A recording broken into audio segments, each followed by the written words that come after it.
Have you ever worked for months toward a dream, only to discover you fell just short of the score you needed? Imagine opening your TOEFL results and seeing an 87 when your target is 100. 13 points may not sound like much, but in that moment, it can feel impossible. In today's episode, you'll hear a powerful story about disappointment, self-doubt, and the surprising realization that changed everything. More importantly, you'll discover why many students struggle on the TOEFL. Not because their English is weak, but because they're preparing the wrong way. Stay with me, because the strategies you're about to learn could completely transform your TOEFL journey. Yeah, it's just a crushing feeling, right? Opening up that browser tab and seeing a number that basically puts your entire life on hold. Oh, absolutely. And, we're really looking at a deep deconstruction of that specific wall today. The sources we're pulling from for this deep dive, they detail a frankly staggering transformation. Like genuinely mind-blowing. Right. We're talking about a jump of 30 points achieved strictly in 30 days. This individual went from hovering in that frustrating, mid-80s range to landing at a stunning 117 out of 120. 30 points in 30 days. When I first combed through the notes for this deep dive, that number seemed almost absurd. It sounds made up. It really does. Because a score of 117 isn't an indicator that someone finally, learned where to put a comma, or memorized 50 new flashcards. No, not at all. It points to a total structural shift in how someone operates under intense pressure. So our mission here is to dissect that transformation piece by piece. Yeah, strip away the assumptions. Exactly. Well, specifically, look at the actual mechanics. And to be clear right up front, the materials we're analyzing do not point to some magical shortcut. Right. There is no secret app here. Yeah, no secret app. There's no recommendation to lock yourself in a basement and stare at textbooks for 16 hours a day either. Which is vital to establish early on because the instinct when you fail a test is to assume you just need to study longer. Like, I didn't work hard enough. Right. I just need more hours. Yeah. But if we connect this to the bigger picture, this entire 30-day sprint is a masterclass in deconstructing how high-stakes academic testing actually functions. Mm-hmm. We are moving entirely past the concept of just learning English. We're talking about engineering a psychological and tactical framework that aligns strictly with the internal machinery of a standardized exam. Because the test is a closed system. It's a completely closed system. And to beat a closed system, you can't just be a good English speaker. You have to understand the system's underlying architecture. Okay, so let's unpack the plateau. Because I feel like this is the psychological trap where the story really begins. Oh, it's the worst part. It really is. Mm-hmm. The sources describe this incredibly frustrating period, a plateau that essentially functions as an invisible wall. You put in the effort, Yeah, you spend months, maybe years immersed in the language. Right. You change your phone's operating system to English. You watch movies without subtitles. You might even find yourself having internal monologues in English. Sure. But then you sit down for a practice test, or you pay the exorbitant fee to take the real test again, and your score remains totally stagnant. It just flatlines. And the danger of that stagnation is how it weaponizes self-doubt. Oh, wow. Yeah. Because when learners hit that flat line, they almost universally internalize the lack of progress as a personal deficit. I'm just not smart enough. Right. They assume the stagnant score means they lack the intellectual capacity to go higher or that their language skills have permanently capped out. Yeah, the internal narrative becomes, this is my ceiling. Exactly. But the fundamental miscalculation happening there is about what the test is actually evaluating. Okay, let's dive into that. Because the sources are relentless on this point. It's the trap of feeling busy. The illusion of productivity. Yes. Think about the average study routine for someone trapped on this plateau. You sit down at your desk, you pull up a few YouTube videos of native speakers explaining idioms. You read a couple of random news articles, you listen to a conversational podcast while doing the dishes, and maybe, if you're feeling highly motivated, you open a prep book. Right, you do one or two multiple choice questions. Yeah, you check the back for the answers, and then you go to sleep. And you close your eyes feeling incredibly productive, like I put in 2 hours of English time today. It feels productive because your brain is getting that dopamine hit of completing a task, but, that is passive consumption masquerading as active preparation. Oh, that's a great way to put it. Interacting casually with a language is phenomenal for general immersion, sure, but for the specific environment of test prep, it's practically useless. Wait, really? Useless. Pretty much, because it completely lacks structure. And more importantly, it lacks an immediate, targeted feedback loop. Okay, I see what you mean. There is literally no way of quantifying whether watching a 10-minute vlog about someone's trip to Bali actually improved your ability to dissect a complex reading comprehension question. About, like, historical geology or something. Right. It's the illusion of competence. The plateau disguises itself as competence because you feel fluent in your day-to-day life. You can order coffee, you joke with friends. Yeah, you follow a movie plot perfectly. So you assume, logically, that this everyday fluency will automatically translate to a high score on an exam. Yeah. But, and let me reframe this with an analogy because this really helped me. Go for it. Let's say you're a highly experienced everyday driver. You've been commuting for a decade, you navigate aggressive city traffic without a second thought, you never get into accidents. Your driving fluency is exceptional. Right. But then somebody drops you into the cockpit of a Formula One car, straps you in, puts you on a specialized racetrack with hairpin turns, and starts a ticking clock. The skills do not transfer. Not at all. The fluency you have in everyday driving is fundamentally different from the hyper-specialized requirements of the racetrack. Yeah. The test does not evaluate how well you speak or understand English in a casual, untimed environment. It's designed specifically to measure your ability to perform dense academic tasks under extreme artificial pressure. With a digital clock counting down in the corner of your eye the whole time. Exactly. Being a safe city driver doesn't mean you have the slightest idea how to manage the aerodynamics of an F1 car at 200 miles per hour. No, you'd crash immediately. So for anyone listening who is currently stuck on that plateau, banging your head against the wall, it's highly probable that your English is not the problem. It's the track. Right. You're bringing city driving skills to a Formula One track. You don't understand the physics of the track itself. And that realization is the pivot point. The breakthrough detailed in the sources didn't come from discovering a hidden cache of vocabulary words. Or hiring a $1,000 tutor. No. It was a firm, uncompromising decision to fundamentally overhaul the approach.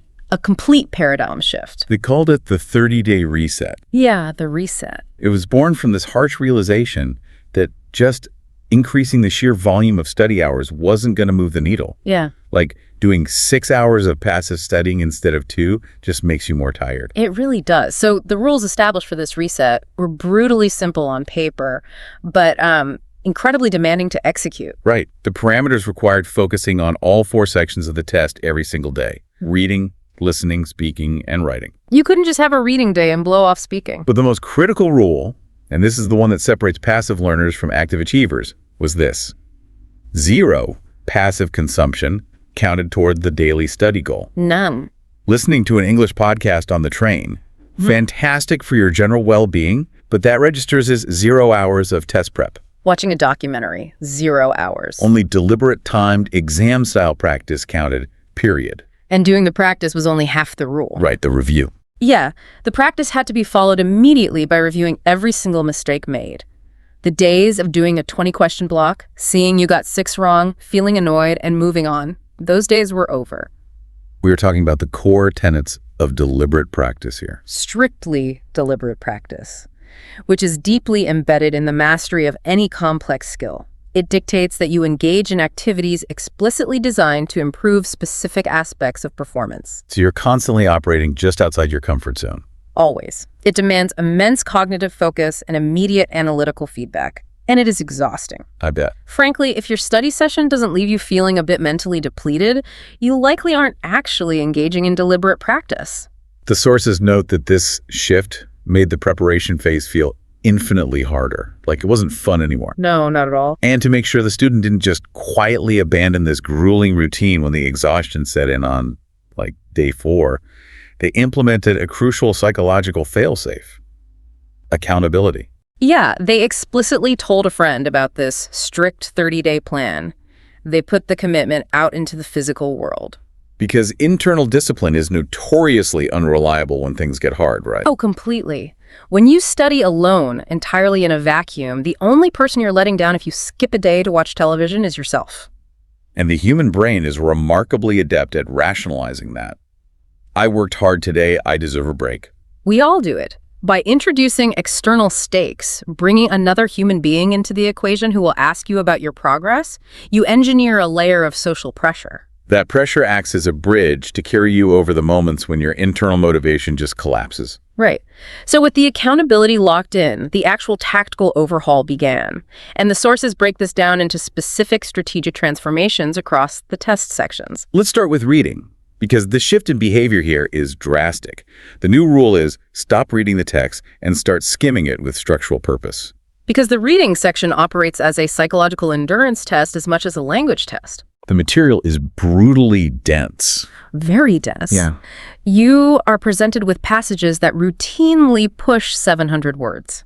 And the sheer variance in topics is designed to disorient you. Yeah, you might spend 20 minutes analyzing a text on the symbiotic relationships within deep-sea marine biology. And the very next passage will be a dry historical analysis of urbanization during the Industrial Revolution. It gives you mental whiplash. Yeah. And if you approach a 700-word academic text about marine biology the same way you approach reading a fantasy novel on a Sunday afternoon, you're walking directly into a trap. A massive trap. With a novel, you read linearly. You absorb every adjective, you try to visualize the scene, you soak in the nuances. But if you do that on this exam, you will categorically run out of time. The cognitive process of reading for pleasure is fundamentally incompatible with the cognitive process of data extraction. Data extraction, I like that. When reading a novel, you surrender your pacing to the author. But a standardized test reading section is a hostile data mining operation. It is. The raters do not care if you appreciate the author's elegant prose. You are there to locate and extract highly specific data points required to satisfy highly specific prompts, all within a rigidly enforced time limit. So what does this all mean? How do we fix it? The strategy engineered to beat this is the 60-second structural skim. Yes. Before you even allow yourself to glance at the first question, before you try to untangle the nuances of marine biology, you force yourself to spend strictly 60 seconds figuring out the skeleton of the text. Just 60 seconds. The goal is not comprehension of the details, but comprehension of the architecture. Right. You're asking your brain to answer foundational questions. What is the overarching argument being made? Where are the topic sentences physically located? What's the functional mechanical purpose of the passage? Exactly. Is the author explaining a chronological process? Are they contrasting two competing theories? Or are they aggressively arguing a singular position against a historical consensus? Let's ground this in a practical reality, like an analogy. Think about plotting a route on a GPS app before a massive cross-country road trip. Okay. If you're driving from Seattle to Miami, you don't zoom in on the map and try to memorize every single side street, pine tree, and fast food restaurant along the 3,000-mile route. That would be insane. Completely insane. Instead, you look at the macro view. You identify the major interstate highways you'll use. You note the states you'll pass through. You build a macro-level mental map. Right. Then, when you're actually on the road and a passenger asks, hey, where's the nearest gas station right now? You already have the overarching context to know where to zoom in and look. And the utility of that mental map lies entirely in its efficiency. If question number 4 asks you to identify the reproductive cycle of a particular organism mentioned in the text, you do not want to start rereading from paragraph 1, just scanning endlessly. You don't have the time. You don't. But if your 60-second structural skim was executed properly, your mental map tells you, oh, paragraph 2 introduced the organism, but paragraph 4 was entirely dedicated to life cycles. So you navigate directly to paragraph 4. Exactly. You bypass hundreds of irrelevant words and save minutes of precious non-renewable time. We want this to be something you can literally apply today. The sources provide a highly specific drill for this. A great drill. Take a practice reading passage, pull out your phone, and set a timer for strictly 60 seconds. During that minute, you are only allowed to read the very first sentence and the very last sentence of every single paragraph. Your eyes must skip everything in the middle. Yes. When the timer alarms, minimize the window or cover the text. Now, force yourself to write down the main idea of the entire passage. And initially, doing this will feel incredibly uncomfortable. Your brain will panic, convinced it doesn't have enough information. Oh, for sure. But academic writing in English is highly formalized. It adheres to rigid patterns. The topic sentence, which is usually the first sentence, almost always carries the structural weight of the paragraph's core idea. Right, and the concluding sentence typically summarizes that idea or transitions to the next point. By isolating those specific structural pillars, you'll be startled by how much of the macro argument you can synthesize without reading any of the supporting evidence. And repeated practice of this drill trains your eyes to automatically hunt for structure, rather than getting bogged down in vocabulary you might not know. It's a game changer. It really is. Yeah. Okay, so that structural mapping handles the visual overload of the reading section, but the moment that section ends, the environment shifts drastically. You're thrust from visual data mining into auditory ephemeral tracking. The text is gone, replaced by a voice. And the shift in strategy here is profound. Stop trying to listen for everything and start listening for the architecture. Because the cognitive demands of the listening section are radically different. In reading, the data is static. It remains on the monitor. If you forget a detail, you can physically move your eyes back and retrieve it. Right. But in the listening section, the data is ephemeral. It exists in the air for a fraction of a second, and then it vanishes forever. It's terrifying. It is. And the single most destructive mistake a test taker can make here is relying on the brute force of their working memory. The sources refer to this as the exhaustion of memory. Imagine listening to a densely packed 4-minute academic lecture on the migration patterns of monarch butterflies. Okay. The instinct is to grab your pen and frantically attempt to act as a human tape recorder.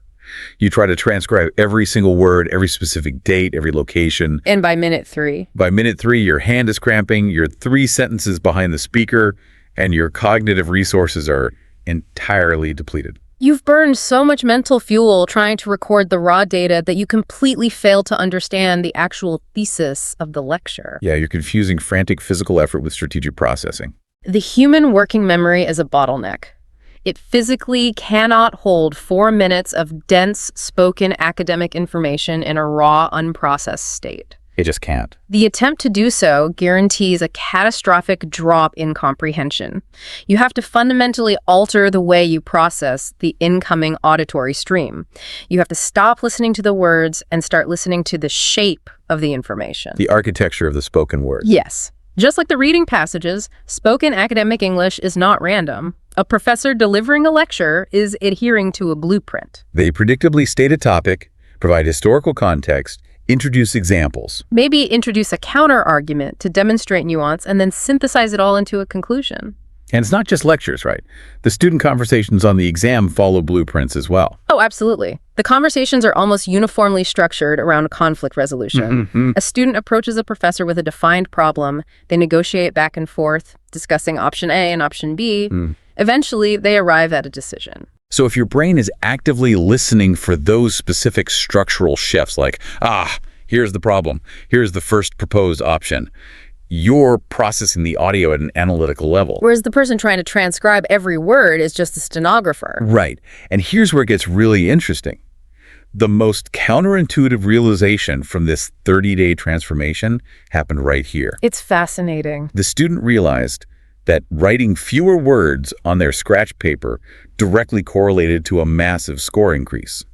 They jumped from a 19 to a 26 out of 30 in the listening section simply by stopping their transcription habit. Writing less yielded a higher score. Let's dig into the mechanics of why that happens. Well, writing longhand is incredibly slow compared to the speed of speech. While you are meticulously spelling out a complex word like photosynthesis, the speaker has already moved on and delivered the next crucial piece of the argument. So you're deaf to the new information because your brain is focused on spelling the old information. Exactly. The tactical solution is the development of a highly personalized shorthand system. You abandon words in favor of symbols. Symbols. Yeah, you use symbols to map the flow of ideas and the relationships between concepts, rather than recording the concepts themselves. Let's visualize how this shorthand functions in real time. If the professor says, the introduction of this invasive species in 1984 consequently led to the rapid decline of the native flora, you do not write out the phrase consequently led to. No, you draw a single heavy arrow pointing to the right. If the speaker brings up a major case study to prove their point, you don't write important example. You simply draw a large star. Right. If they introduce a conflicting theory or express skepticism, you drop a prominent question mark or draw a slash through a word. And the brilliance of symbolic note-taking is that it forces active synthesis. How so? When you physically draw an arrow on your paper, you are forcing your brain to acknowledge a cause and effect relationship in real time. You're evaluating the data as it enters your ear, categorizing it, and mapping it. which is strictly what the subsequent questions will test you on anyway. Exactly. They rarely ask for raw trivia. They ask you to understand how the professor's ideas connected to one another. You're drawing the blueprint of the house while the architect is speaking. That's a perfect way to put it. To practice this, the sources suggest a brilliant, low-stakes drill. Go to YouTube and pull up a 5-minute educational video like a TED-Ed animation. Press play, but establish a strict rule. You are forbidden from writing down any full words. Then, you may only use arrows, stars, question marks, plus signs, or minus signs. When the video concludes, look down at your piece of paper. It will just be a chaotic page of symbols. Now, try to verbally reconstruct the core argument of the video, using only those symbols as your guide. The first time you attempt this, the anxiety will be palpable. Oh, I'd be terrified. You'll feel entirely untethered, convinced that because you didn't write down the words, you won't remember anything. But if you trust the process, you'll discover that a simple star next to a crude drawing of a bird can trigger an immense cascade of memory retrieval. Because you were actually paying attention to the meaning of the lecture while it was happening. Exactly, rather than acting as a human transcription machine. Okay, moving from the listening section, we hit what is universally considered the most panic-inducing portion of the entire exam. The speaking section. Yes, the shift required here takes us into the independent and integrated tasks where you are suddenly alone, staring at a microphone. The shift is, ditch the script and build a template. The psychological pressure cooker of the speaking section really cannot be overstated. You are transitioning from passive processing reading and listening into active, spontaneous generation. It is the terror of the 15-second timer. It haunts people. Let's truly consider what that feels like. A prompt appears on your screen. It might ask you to take a stance on a complex societal issue, like whether university funding should prioritize the arts or the sciences. Or it asks you to synthesize a reading passage you just read with a lecture you just heard. And then a timer appears. You have 15 seconds to prepare. Let's count that out mentally. 1, 2, 3. By the time you reach 15, your mind has entirely blanked. The vocabulary you spent months memorizing just evaporates. Your tongue feels thick, your accent feels suddenly pronounced, and the beep sounds, "You are live." And you spend the next 45 seconds saying, and trailing off into silence while the clock mercilessly ticks down to 0. What is happening in the brain during those 15 seconds is catastrophic cognitive overload. Yeah. The working memory is being asked to juggle an impossible number of complex tasks simultaneously. You're trying to formulate a genuine opinion on the topic. You're trying to organize that nascent opinion into a logical sequence. Right, you're digging through your mental dictionary for appropriate academic vocabulary, and you are simultaneously trying to monitor your own pronunciation, cadence, and grammar. The system crashes. It's simply too much bandwidth required all at once. You're attempting to improvise a structured speech under extreme pressure. Improvisation is a beautiful art form for a jazz ensemble, but it's a disastrous methodology for a standardized exam. The only way to survive that 15-second window is to aggressively offload the cognitive burden of structure. Okay, offload the structure. You cannot be making decisions about how to organize your speech while the timer is counting down. You must possess a template. Now, we need to delineate between a template and a script here. Definitely. A memorized script is brittle and dangerous. If you memorize a rigid paragraph and the prompt doesn't perfectly align with it, your brain stalls and the panic compounds. But a template, conversely, is a flexible skeletal framework. It's a reliable, repeatable sequence of moves that can be overlaid onto literally any topic they throw at you. And the sources outline a remarkably clean 4-move template designed specifically for the independent speaking task. It functions like a predictable rhythm. Move 1. State your position in a single direct sentence. Move 2. Provide your first reason, anchored by a very brief personal example. Move 3. Provide your second reason, anchored by a broader societal example. Move 4. Deliver one concluding sentence that loops back to the original prompt. That is the entire architecture. 4 distinct moves. What's fascinating here is the genius of this framework becomes apparent during those 15 seconds of prep time. When the prompt appears on the screen, you are no longer asking yourself the paralyzing question, how should I structure this answer? The structure is a solved problem. Exactly. Your brain only has to execute one task, fill in the variables. Okay, position, science funding. Reason 1, technological progress. Reason 2, economic stability. Wow. You have just successfully prepared for a 45-second speech in 10 seconds. Yep. Let me challenge this approach for a moment, though. If a test taker uses this exact same four-move structure for every single prompt they encounter, position, reason one, reason two, conclusion, doesn't that make them sound incredibly robotic? It's a fair question. Aren't the human raters listening to these recordings going to penalize a student for sounding like a pre-programmed algorithm? That is the most common fear, but it misunderstands what the raters are evaluating.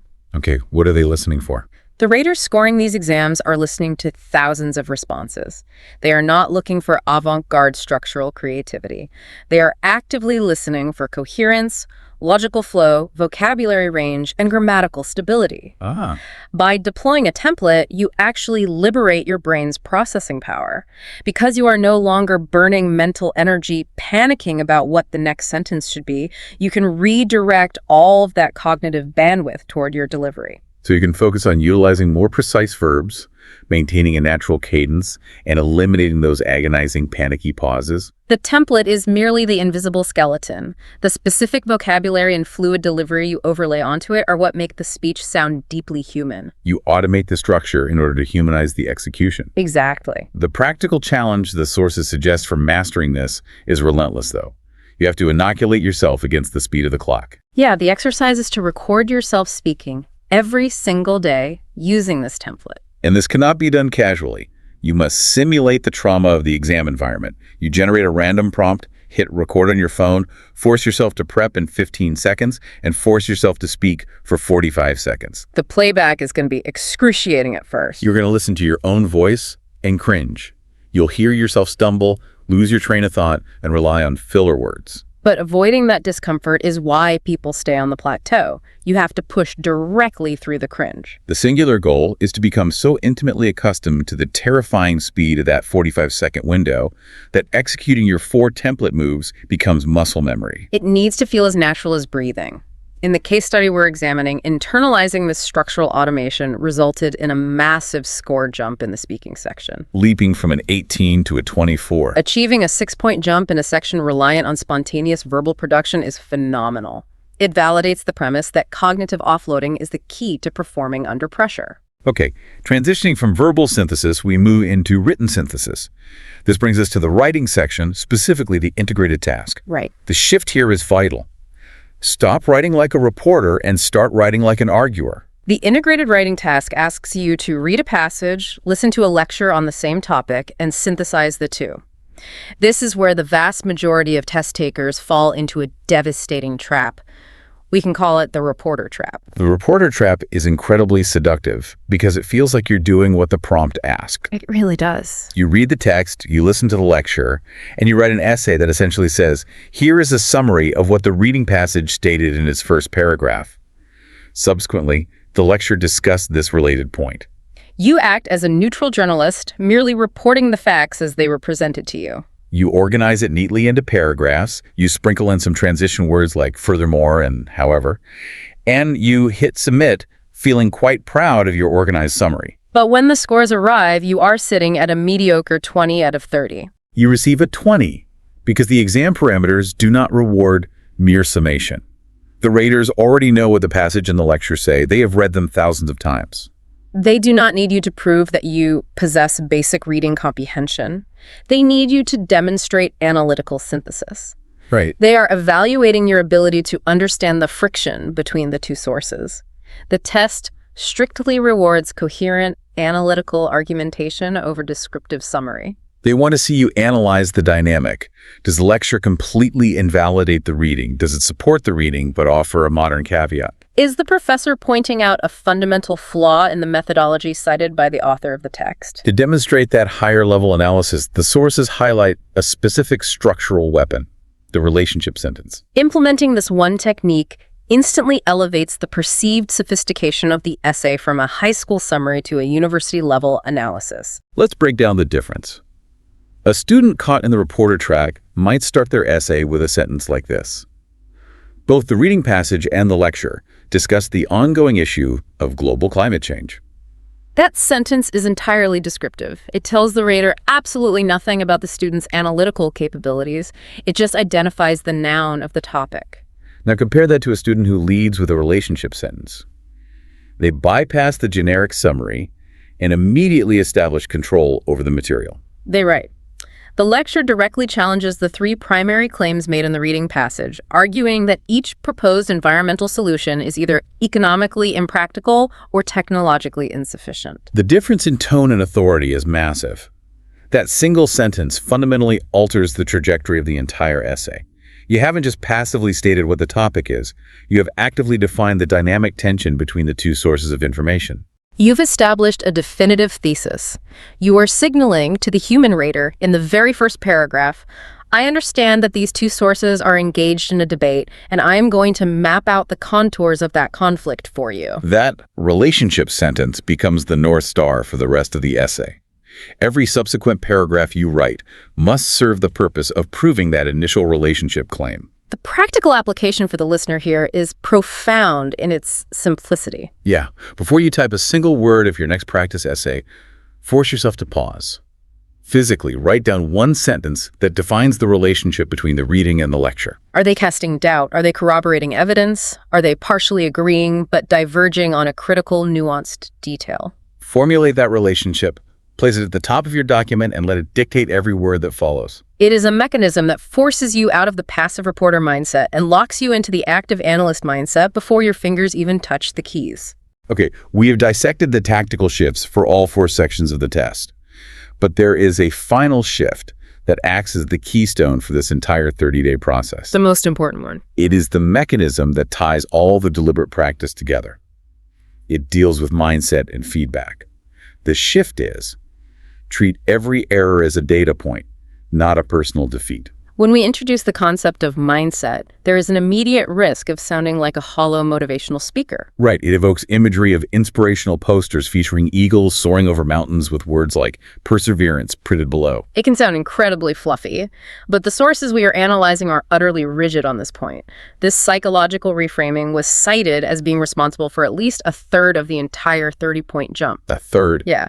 This isn't about manifesting success through positive thinking. It is about applying cold, rigorous data analysis to your own cognitive failures. To understand the power of this shift, we have to examine the default way human beings handle mistakes. Think about taking a grueling 2-hour practice test. You finish, you are exhausted, and you begin checking your answers against the key. You scroll down and see a glaring red X next to question 14. What's the immediate, visceral, emotional response? It is frustration. It is a spike of cortisol. It is often a flash of shame. You look at the correct answer, you mutter, I should have known that, that was a stupid mistake, and you rapidly move on to question 15, desperate to forget the failure and find a question you got right so you can feel smart again. You treat the error as a humiliation. You want to hide from it.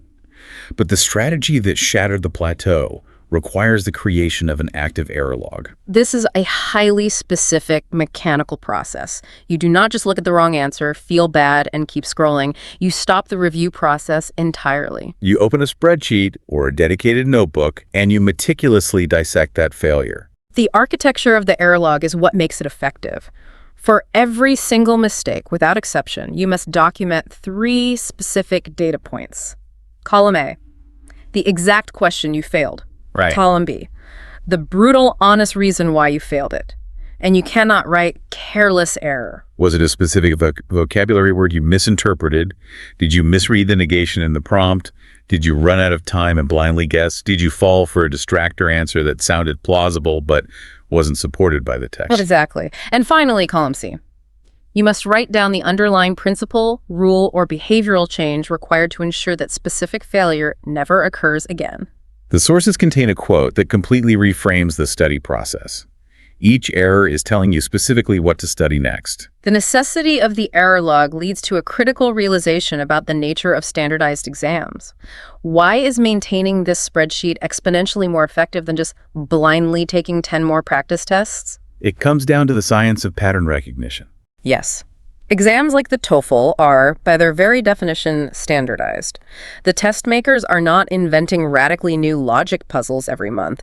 They are testing the literal exact same underlying cognitive skills, repeatedly, using the exact same archetypes of traps, distractors, and phrasing.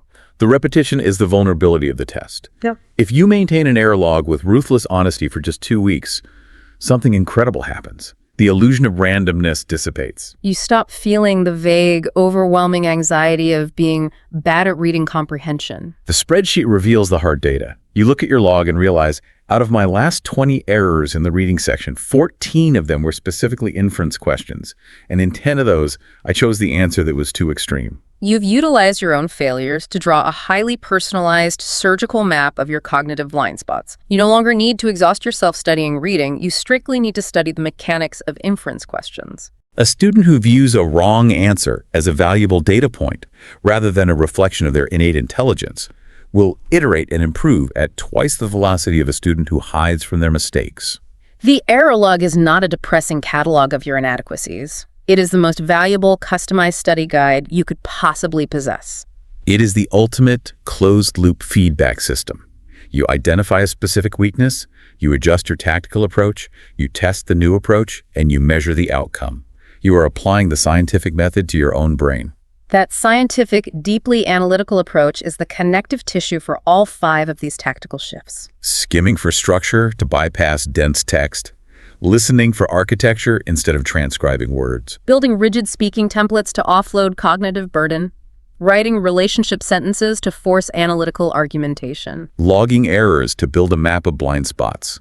None of these strategies are about studying harder. None of them are even really about learning more English. They are entirely about decoding the internal mechanisms of the test and optimizing your cognitive performance within those artificial constraints. Which brings the narrative full circle back to the end of the 30-day reset. The student sits down in the testing center for the retake. They have overhauled their approach to all 4 sections. They've faced the daily psychological friction of the error log. And a few weeks later, the result appears on the screen. 117. The emotional reaction detailed in the sources is striking. It wasn't just raw, euphoric excitement. The overwhelming feeling was one of profound validation. It was proof. Proof that method matters infinitely more than sheer willpower. You can attempt to brute force your way through a plateau by staring at a textbook for 14 hours a day. But if your underlying strategy is flawed, you will simply hit the wall harder and burn out faster. Deconstructing the system, applying deliberate practice, and working with analytical intent, that is the only way to shatter the plateau. We must ground this in reality, though. A 30-point jump in a single month is an extreme outlier. Yeah, it relies heavily on a student's foundational baseline, the unwavering consistency of their daily practice and their capacity for brutal, unflinching self-analysis. But the underlying mechanics, the strategies we have spent this time dissecting, are universally applicable because they exploit the fundamental design flaws of standardized academic testing. We want to issue a challenge to you, the listener. It is very easy to listen to a deep dive like this, nod your head, think that was a fascinating breakdown, and then tomorrow morning go right back to watching YouTube videos and calling it studying. We want you to take action. Select one tactical shift today, just one. During your very next study session, commit to it entirely. Force yourself to use a timer and skim a reading passage strictly for its structure. Attempt to map out a short lecture using nothing but symbols and arrows. Record your voice for 45 seconds using the 4-move template and listen to the playback. Write one definitive analytical thesis sentence before starting an essay. Or simply open a blank spreadsheet and type error log at the top. The score you had right now is not a verdict. It is a starting point. Keep that perspective. You possess the analytical tools to change the trajectory of your preparation. And stepping back from the specifics of language exams, I want to leave you with a broader thought to analyze. We have spent this time dissecting an intense 30-day analytical sprint designed to break down a complex, intimidating system. The process involved identifying structural patterns, optimizing workflows to reduce cognitive load, building templates to survive high-pressure environments, and meticulously tracking failures as data points for iteration. How might you apply that exact same engineering framework to other formidable challenges in your life? Whether you are attempting to learn a new programming language, preparing for a massive career transition, or trying to navigate a convoluted project at work. What changes when you stop relying entirely on raw, exhausting effort and start actively engineering your success? That is a phenomenal lens through which to view any complex challenge. The principles of mastery and system deconstruction truly are universal. Thank you for joining us on this deep dive today. Now, to help us keep bringing you these deep dives, please make sure to like, share, and subscribe to this YouTube channel.